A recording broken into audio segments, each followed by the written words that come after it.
रंग किसे पसंद नहीं है। आतिशबाजी का एक रंगीन प्रदर्शन हमेशा एक मनोरंजक दृश्य होता है। क्या आप जानते हैं कि आतिशबाजी में ज्यादातर डी ब्लॉक तत्वों के यौगिक होते हैं? लेकिन यह यौगिक क्यों और कैसे रंगीन होते हैं? आइए जानते हैं कि डी ब्लॉक तत्व के यौगिकों में इन रंगों के पीछे के क्या रहस्य हैं। किसी यौगिक को रंगीन होने के लिए धातु में अपूर्ण पूरित डी कक्षक होना चाहिए। लगभग सभी संक्रमण धातुओं में अपूर्ण पूरित डी कक्षक होता है। उदाहरण के लिए देखें तो वेनेडियम का बाहरी इलेक्ट्रॉनिक विन्यास 4s2 3d3 है। क्रोमियम में 4s1 और 3d5 है, जबकि आयरन में 4s2 3d6 है। एक उदाहरण के रूप में एक कॉपर के परमाणु पर विचार कीजिए। इसका बाह्य इलेक्ट्रॉनिक विन्यास 4s1 3d10 है। कॉपर के परमाणुओं में कोई रिक्त डी कक्षक नहीं है, लेकिन अगर कॉपर अपने 2 इलेक्ट्रॉनों को त्याग कर ऑक्सीकृत हो जाता है तो डी कक्षक में से एक अर्धपूरित हो जाता है और इसलिए सभी यौगिक जिनमें कॉपर Cu2+ के रूप में विद्यमान है रंगीन होते हैं। जिंक के मामले में, जिसका बाह्य विन्यास 3d10 4s2 है, इसमें कोई रिक्त डी कक्षक नहीं है।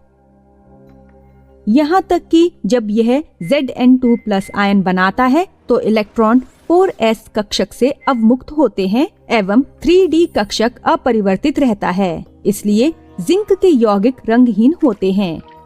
इस प्रकार किसी धातु या उसके आयन के लिए रंगीन यौगिक बनाने के लिए अयुग्मित इलेक्ट्रॉनों का विद्यमान होना महत्वपूर्ण है। तो चलिए आइए अब हम रंग की धारणा में रिक्त डी कक्षक के महत्व को समझते हैं। जब ठोस कॉपर सल्फेट जल में घुलता है तो यह क्यूप्रिक और सल्फेट आयनों में वियोजित होता है। क्यूप्रिक आयन में 3d उपस्तर में 9 इलेक्ट्रॉन होते हैं जो 5 अपभ्रष्ट कक्षकों में व्यवस्थित होते हैं, अर्थात कक्षकों में समान ऊर्जा होती है। लिगंड जो जल के अणु होते हैं कॉपर के आयनों से संपर्क करते हैं और 6 उपसह संयोजक बंधों का निर्माण करते हैं। इस प्रकार हेक्सा एक्वा कॉपर 2 आयन बनते हैं। यह आबंधन 3d कक्षक को 2 अलग अलग उपस्तर समूह में विभाजित कर देता है, जिसमें 2 अन्य 3 की तुलना में उच्च ऊर्जा स्तर ग्रहण करते हैं। तो अब हम देखते हैं कि 3d कक्षक के विभाजन का परिमाण धातु की ऑक्सीकरण अवस्था और लिगंड की प्रकृति पर निर्भर करता है। जब प्रकाश इन आयनों के विलयन से गुजरता है तो कुछ प्रकाश ऊर्जा का उपयोग इलेक्ट्रॉन को निम्न ऊर्जा स्तर से उच्च ऊर्जा स्तर तक उत्तेजित करने के लिए किया जाता है। एक इलेक्ट्रॉन को उत्तेजित करने के लिए आवश्यक ऊर्जा की यह मात्रा प्रकाश की एक विशेष तरंग दैर्ध्य से जुड़ी ऊर्जा के संगत होती है। हेक्सा एक्वा कॉपर 2 आयन के मामले में यह ऊर्जा दृश्यमान रंग के 605 नैनोमीटर के तरंग दैर्ध्य के संगत होती है, जो लाल प्रकाश के संगत होती है। इसका अर्थ है कि दूसरी तरफ से आने वाले प्रकाश में लाल को छोड़कर वर्णक्रम के सभी रंग होंगे।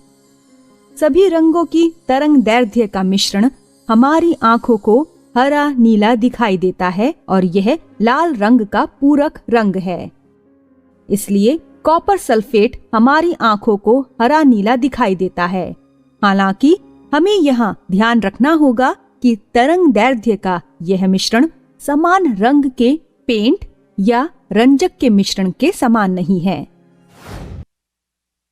सारांश, हम कह सकते हैं कि धातु आयन संकुल का रंग उसमें रिक्त डी कक्षक की उपस्थिति या उपलब्धता पर निर्भर करता है। लिगंड के साथ आबंधन असमान ऊर्जा वाले डी कक्षक के विभाजन का कारण है। प्रकाश से ऊर्जा का अवशोषण इलेक्ट्रॉनों को निम्न ऊर्जा स्तरों से उच्च ऊर्जा स्तरों तक उत्तेजित करता है। अवशोषित ऊर्जा की मात्रा दृश्य वर्णक्रम में प्रकाश की एक विशेष तरंग दैर्ध्य के संगत होती है। अवशोषित तरंग दैर्ध्य के पूरक रंग की एक तरंग दैर्ध्य प्रसारित होती है और हमारी आंखें उस विशिष्ट पूरक रंग का अनुभव करती हैं।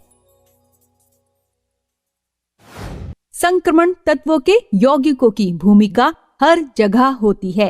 वे ऑक्सीकरण करते हैं और वे उत्प्रेरित कर सकते हैं। हम अपने आगामी वीडियो में विभिन्न रेडॉक्स और उत्प्रेरक अभिक्रियाओं में कुछ बहुत महत्वपूर्ण यौगिकों और उनकी भूमिकाओं के बारे में जानेंगे, तो देखते रहिए।